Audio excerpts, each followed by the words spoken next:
You're listening to the Wild 7 Podcast Network. Listen different.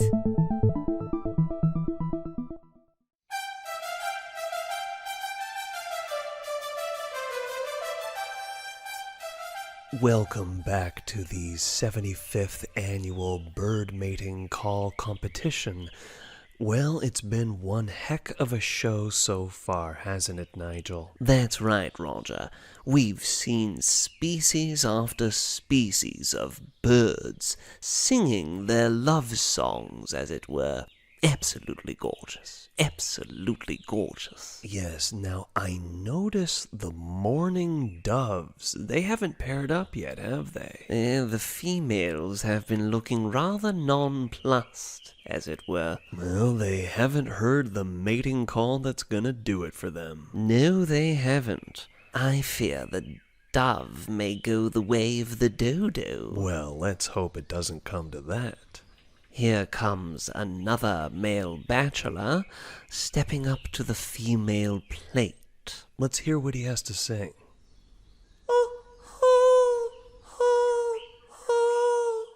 Yes, a trifle ordinary, isn't it? A somewhat run-of-the-mill mating call. Indeed. Well, the females aren't having it at all. Too bad. And here comes the next suitor.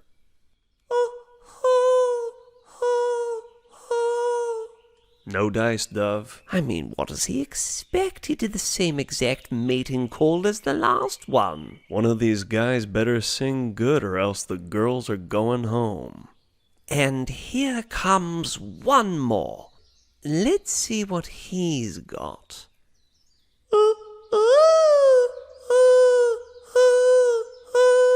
Bingo! And the ladies love it. That dove put the bird back in the birds and the bees.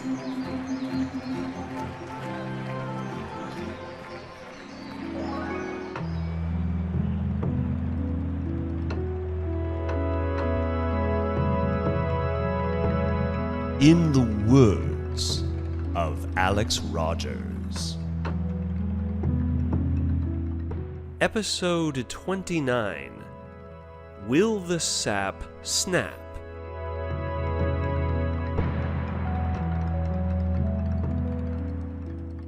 That way. Keep going. You're almost there. Warmer. Warmer. Disco. Welcome back, my friends. This is Alex Rogers, recording and reporting from a timeless zone in which your listening is the now.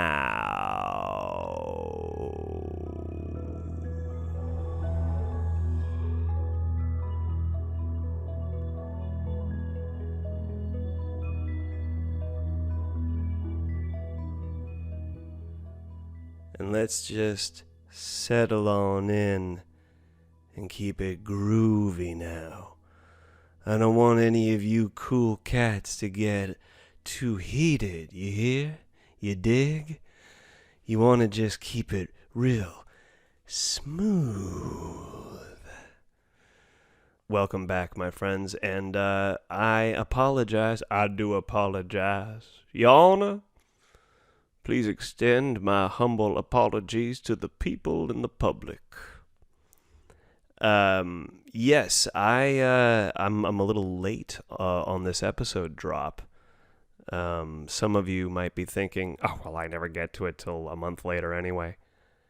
And some of you may be saying, yeah, we were wondering. I mean, come on, man. We were waiting for the next episode. You know, it could have been the newest season of whatever's happening on HBO, or even a mind-numbing quote-unquote reality show that's in its 77th season. But we were waiting for you, man, because we believe in your podcast. Your words.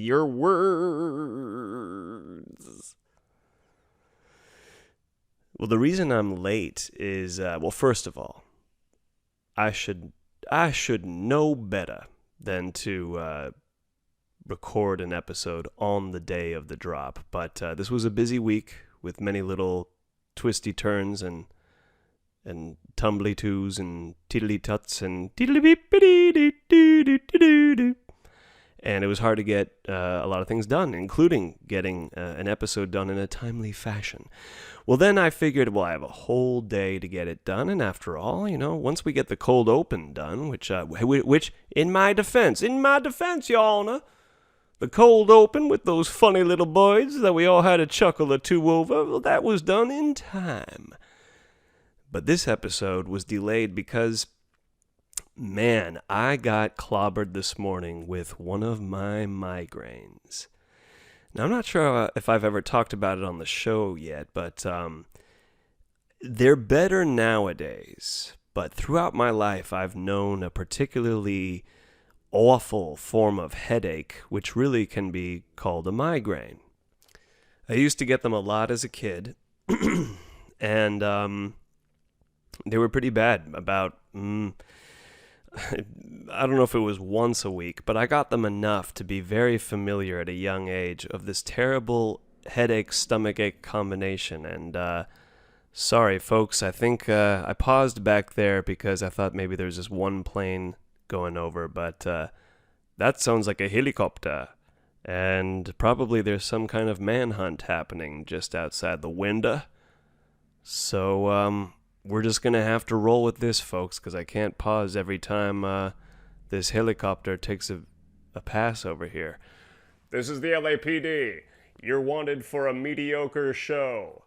Please relinquish your half-funny antics and get yourself off while it's still a self-respecting time. Hell no, I'm not going to do that. I'm just getting started here. Well, anyway, today was just unfortunately a wash, as they say. Just woke up feeling ill. And and what I was saying earlier too is, yes, just this thing I've known throughout my life, and it's often stress-induced, or indeed not enough water, not enough sleep, and everything else combined. And luckily nowadays it's more like, all right, your time is due.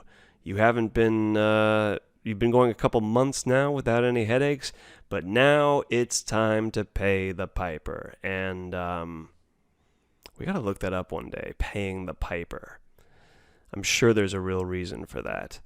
But it is pretty funny if there was a piper there who's just like, I'm not going to pay until you play me. Whoops, got my words mixed up there. But it's even funnier to think of a piper saying, I'm not going to pay until you play. Wow.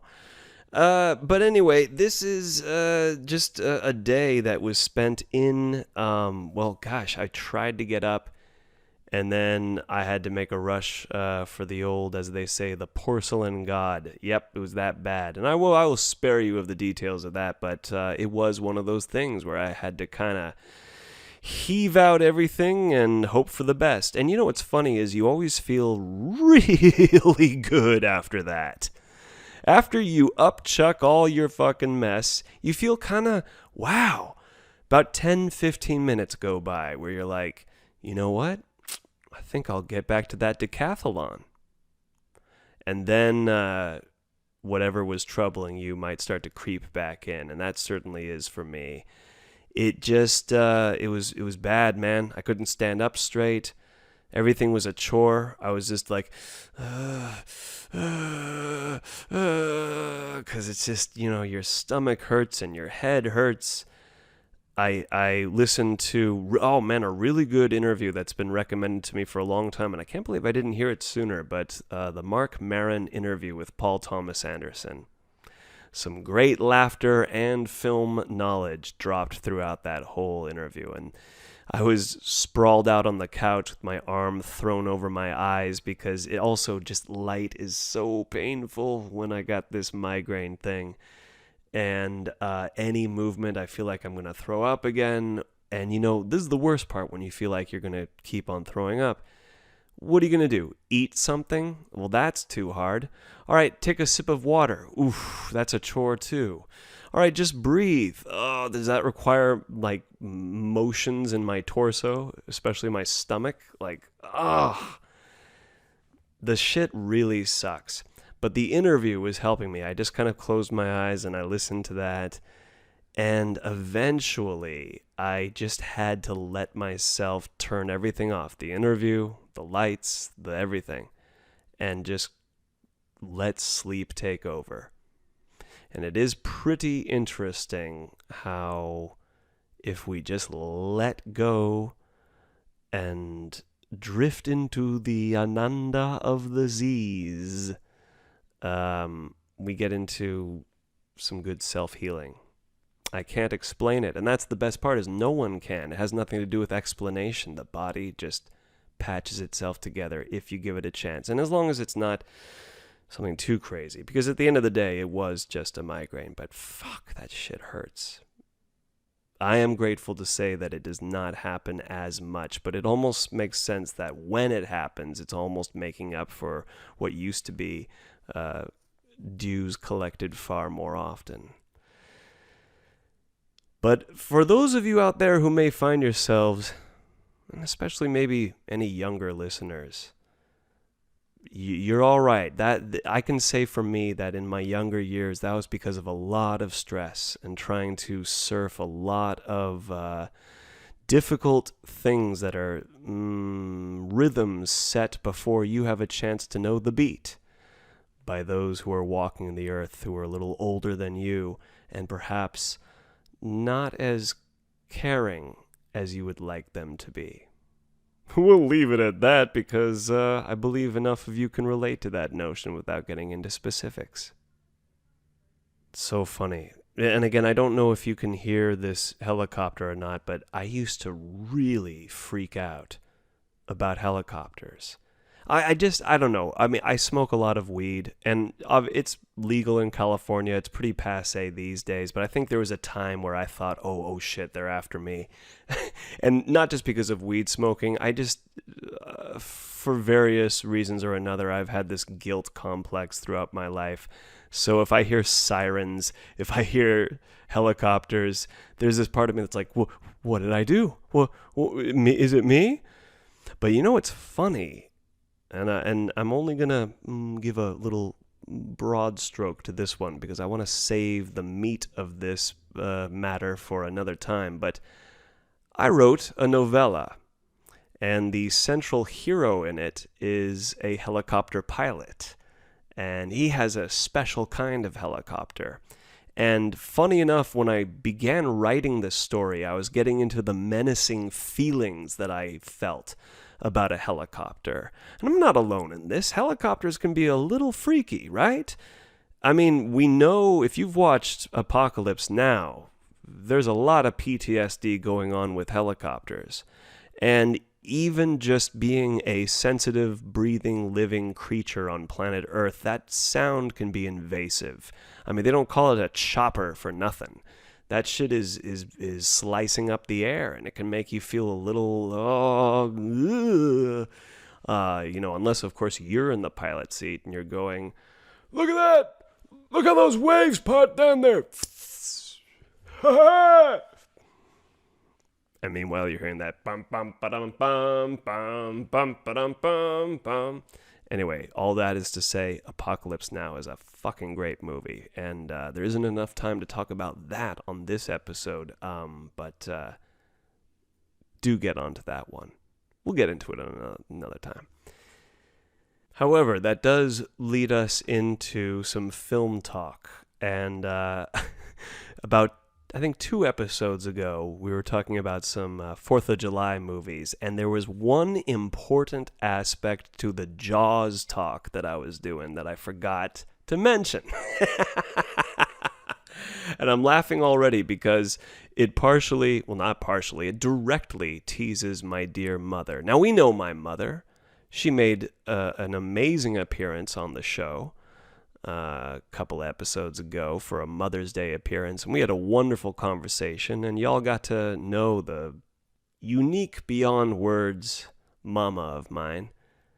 And she mentioned that your kids will keep you laughing because they're pretty darn hilarious. And I would counter, being blessed with a great connection with my mom, there's room for also laughter there. And thinking about that, that's a very important aspect. To have a good connection between parent and child, there should be a healthy room for some funny teasing between the two. Some good, if you can get there. And there's one very funny memory that we both have, actually. See, when I was a little one, that was the VHS generation. And what's so cool about that is that you would just, physically walk down. Before you sat on a couch and you scrolled through some streaming service and saw these little thumbnails and you found yourself for 2 hours going, I still haven't picked anything. You used to physically walk down the aisles of video stores, and you couldn't not see all of those great covers to the Jaws movies. Now, look, we all kind of know once we watch them that they get pretty shitty 2 onwards. So none of the sequels are really that great, but what all of the Jaws movies have in common are amazing covers, especially when you're a kid. And the only cover that really actually mostly matches what actually happens and looks like in the movie is the first one. Although, quick little aside, I must mention the first Jaws movie that I ever saw, because Jaws 1 wasn't available when we went to the video store. So the newest one that had come out at that point, because this was the early 90s, was a late 80s film called Jaws, The Revenge. Now, this is part 4, and the tagline for it is, "This time, it's personal." And that was my first movie knowing who Michael Caine was. Now, this wasn't Michael Caine in the 60s where he's like, "You was only supposed to blow the bloody doors off." And it wasn't quite as far along where you hear him in the Batman movies where he's older and he sounds like this. And I must admit, I wouldn't really know the difference if I hadn't seen Rob Brydon and Steve Coogan do their shtick on it. Y'all look up that one. But Michael Caine, he's in Jaws: The Revenge. And there's a great line where he narrowly avoids death swimming away from the shark, and when they pull him on board, he looks to them and he says, "You should have smelt the breath on him."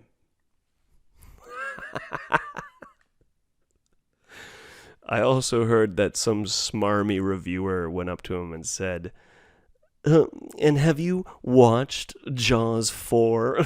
Trying to allude that he made a bad choice, and have you watched this monstrosity of an embarrassing movie?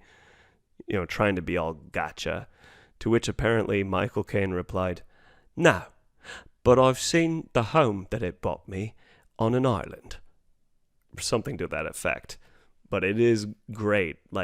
Why not? I'm already a world legend. They want me for Jaws 4, and it's going to get me my next house on an island. Let's do this. What do you want me to say? You should have smelt the breath on him? I can do that. But the proper Jaws memory I really actually had meant to bring up before I went into a portal into Jaws 4 is, let's go back to Jaws 1, the classic, the game changer, the one that some naysayers like to kill the fun and go, "Well, it's technically known as the first blockbuster, which ruined the auteur movement." And while I loved the auteur movement, and I wish it hadn't ended, I'm not about to blame Jaws, because Jaws is a legitly well-made movie.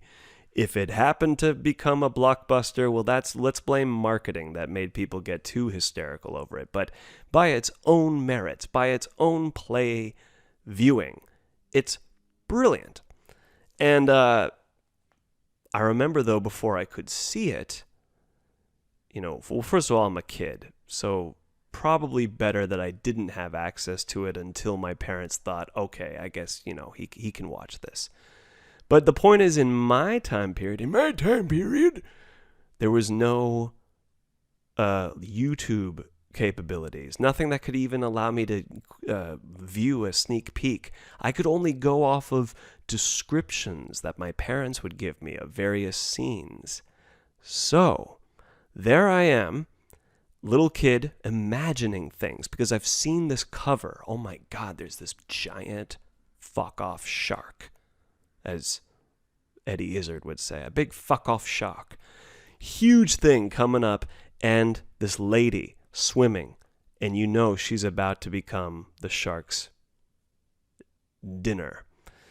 And I asked my mom, does that happen in the movie? And so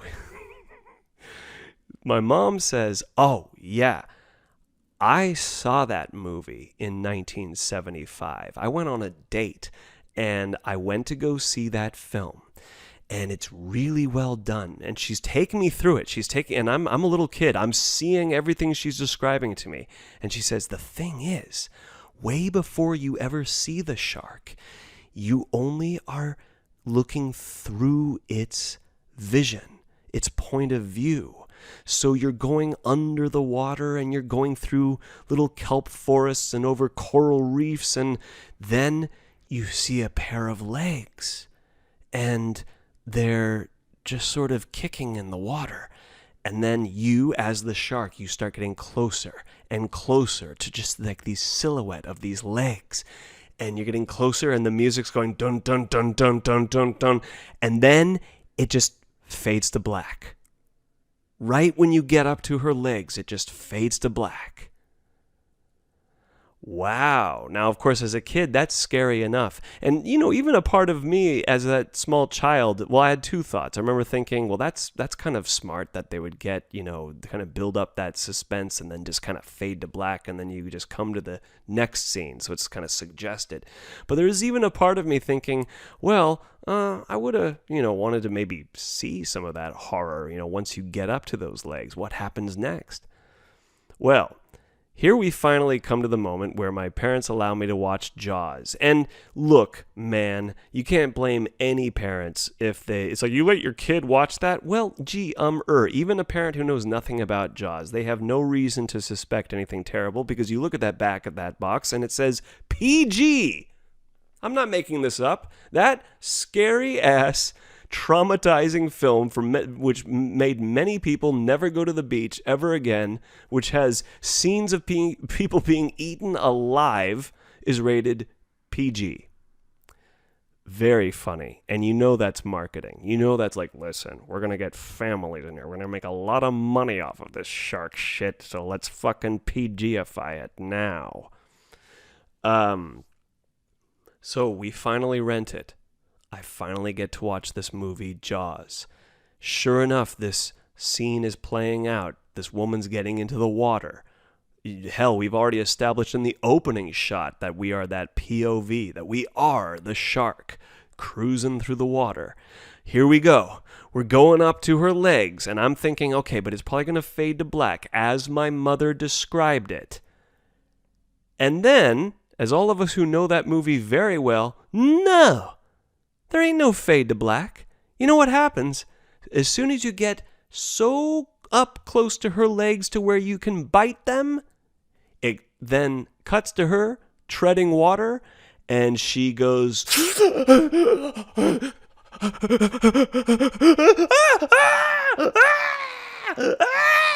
And she is screaming and getting thrashed around and thrown around. And then, of course, she has that brief respite where she grabs onto the buoy and she's going, oh, Jesus, oh, God, oh, God. And then she gets sucked right back out and tossed around and thrashed about and then dragged under the water. And then it's silent.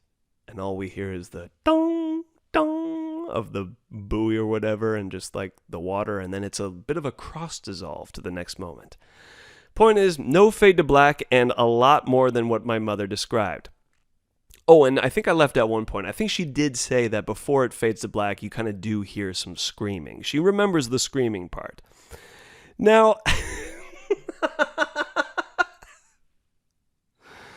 I, who never leave anything alone, go up to my mother and I say, well, okay, so I saw this scene. There was no fade to black. There was a lot more going on. There was a whole horror show. There was a woman being eaten alive, being physically murdered. And my mom goes, oh, well, maybe instead of it fading to black, it's because I was covering my eyes the whole time.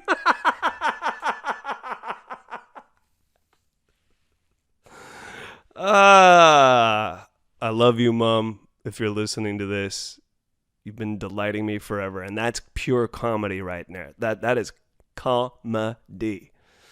Man, well, allow me to not fade to black, but do a cross dissolve here to some further cinematic discussions.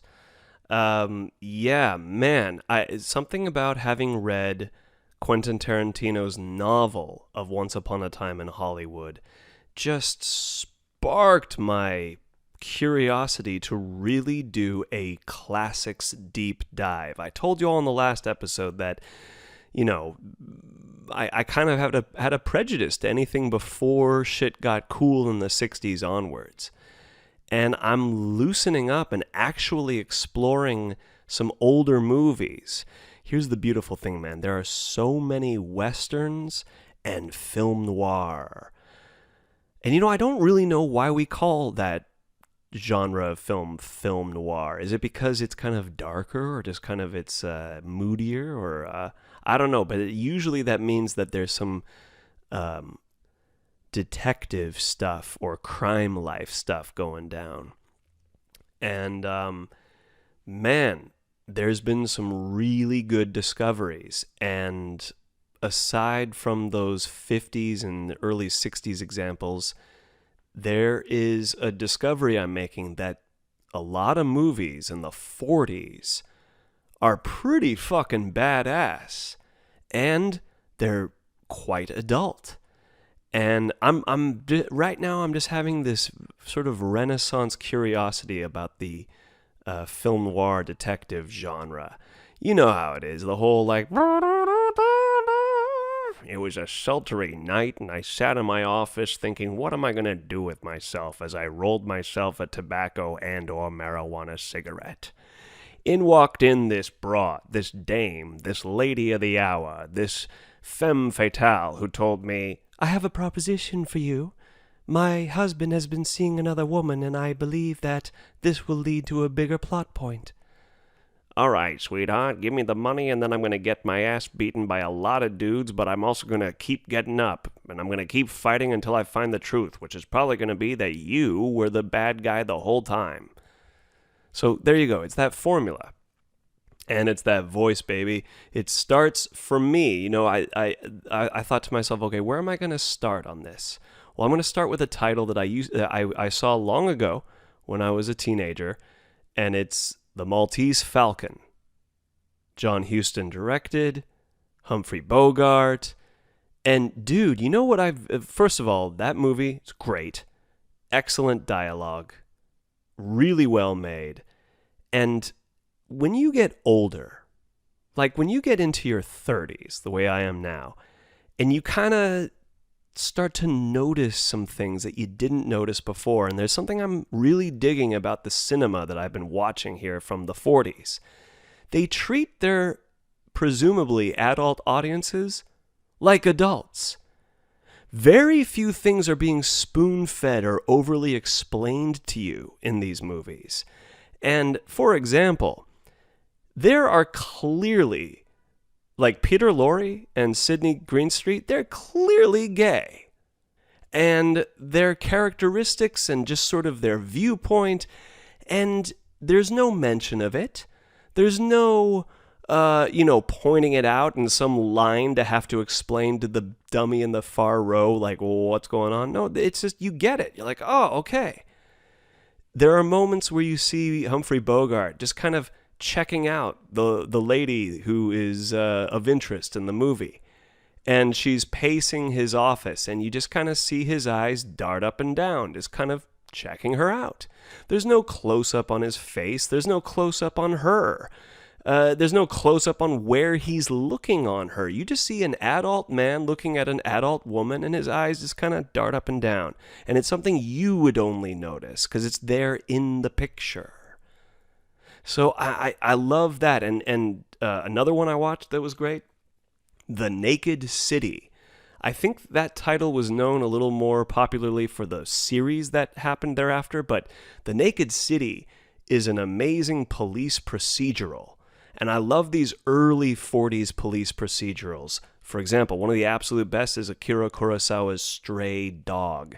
Oh, folks, do yourself a favor and watch that. That's one of the most amazing examples of like day in the life of cop life, and also figuring out like where do we find this guy in a city of too many people and all that shit, and just a good example of an early moment from an amazing director.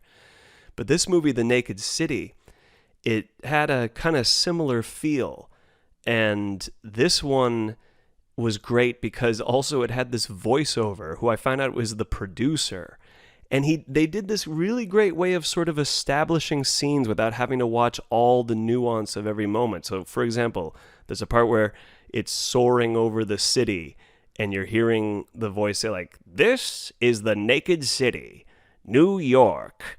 You'll see all kinds of activity here," and then it will cut to like people in the street, and instead of seeing their actual conversations, you'll just see them kind of going about, and it's almost, you know what it reminded me? It's almost like America's Funniest Home Videos, where you have this voiceover being like, "How you doing today, Marjorie? Not too bad. We'll see you later.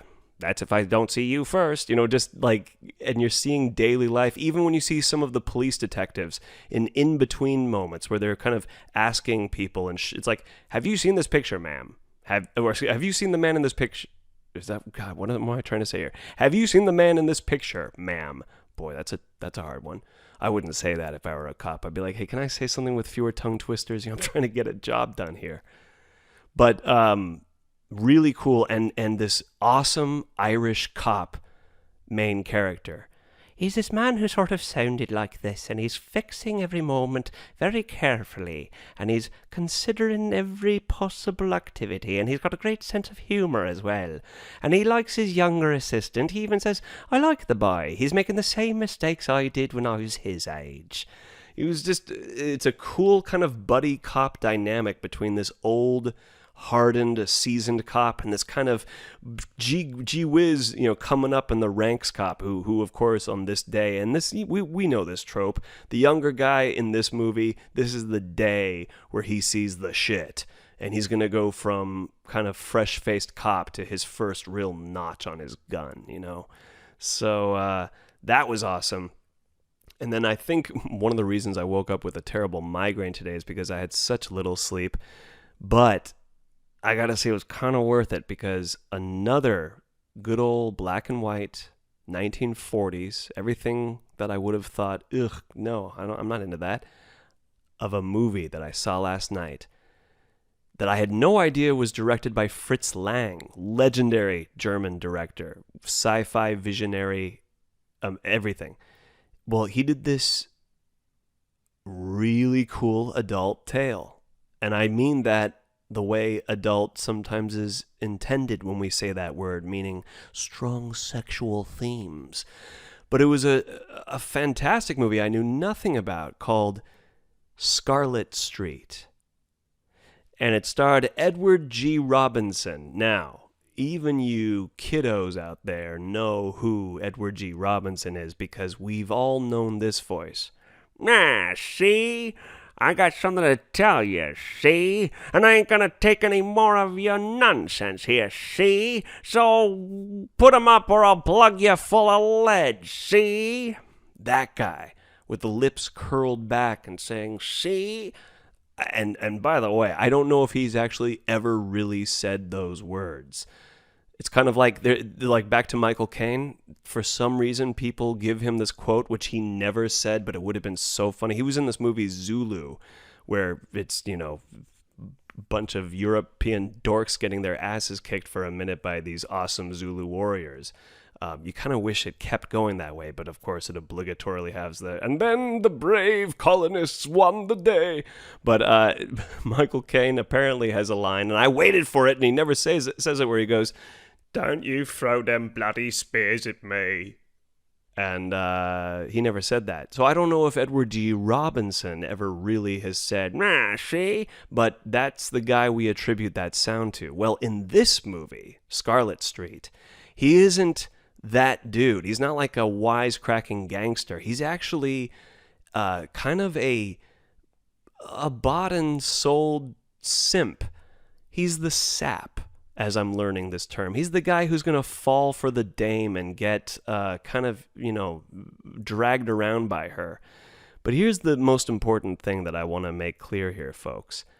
And this is just my interpretation, but I don't think I'm completely wrong here. But again, back to how the 1940s movies are just showing you adult situations and not explaining anything to you. But essentially what Scarlet Street is about is this kind of loser sap dude who one night meets a hoe and thinks he's saving her from her pimp, when in fact the pimp and the hoe are going to hatch a plan to take this guy for one wild ride of taking advantage of him. And she's great, by the way. Joan Bennett. I know nothing about her, but I was mesmerized by her and her performance. And it was great. And it was like she didn't give a fuck. She was just raw. And I honestly thought I was looking at, like, this is a woman of the streets who is hustling this man and nothing stops her. And not to spoil the movie, but it also did the classic thing where we kind of go, okay, is this guy going to remain a sap forever, or is he going to snap at some point? Will the sap snap? Well, I guess you're going to have to see for yourselves. But yeah, those are some really good titles right there. So just to go over it again in case y'all want to make some notes, here's some 1940s classics that I highly recommend. The Maltese Falcon, The Naked City, and Scarlet Street. Man, I can't wait to keep watching. I've got so many oldies on the way. I'm getting some DVDs from the library now that the library is starting to open back up again. And so many of these are also out there on not just streaming services you have to pay for, but some of them are just free, man. I love it. It's so cool.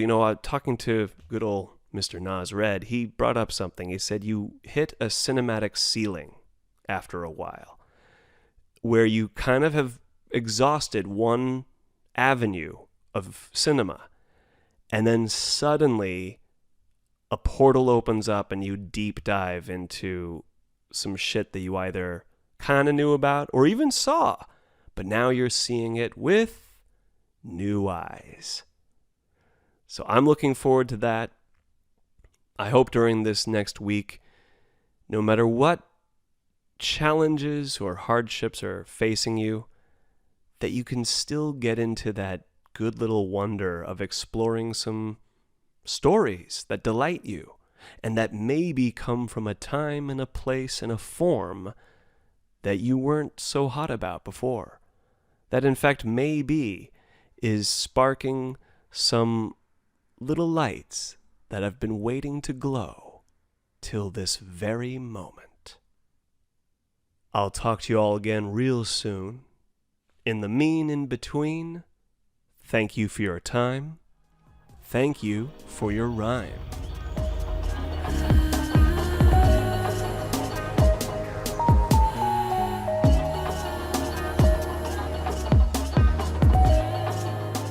In the Words of Alex Rogers is a podcast orbiting the mothership of Wild 7 Studios. Music by Inca Rose. Keep your ears open for Storyscapes, Simpin' After Dark, and other audio goodies from Wild 7. And keep your eyes open for its first feature-length film, Debbie and the Devil.